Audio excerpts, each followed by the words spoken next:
So, well, what's happening? What's happening in the, I mean, what do you think's happening in the market today, right? I mean, obviously, everyone's looking for some direction in the economy because I still feel like we're teetering on this 50-50, meaning, we look like we can continue the expansion. And we also at the other time, look like we could start going the other way based on world events.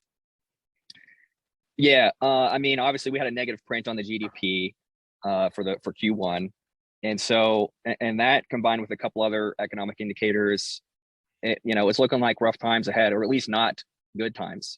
Neutral times, flat markets at best.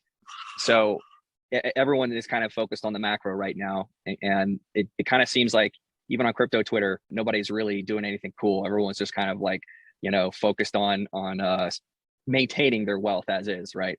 And not suffering any more losses. And I think everyone's just kind of in survival mode at this point, and a lot of people just kind of sitting on cash, waiting to buy the dip whenever people, think it's a dip. I don't think people think it's necessarily a dip right now, even though historically it is, right? If you're down this much from the highs, yeah, it's historically a great buying opportunity. And I still think over the long term it will be.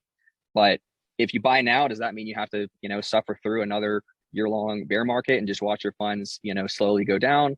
Nobody likes that. And obviously, if you do that, there's a risk that you panic at the bottom and sell and just take the loss. If we truly go through a recession, then that is going to force central banks to continue to stimulate the economy and continue to do quantitative easing and lower the interest rates and actually go into negative rates, especially in Europe, maybe not necessarily in the US, but it is certainly going to put a lot more pressure on central banks to do whatever they can to lower those interest rates. And if interest rates go down, we're going to see a similar effect of what happened in 2020 and 2021, where that sort of just bolstered risk assets because of that lower discount rate on future cash flows.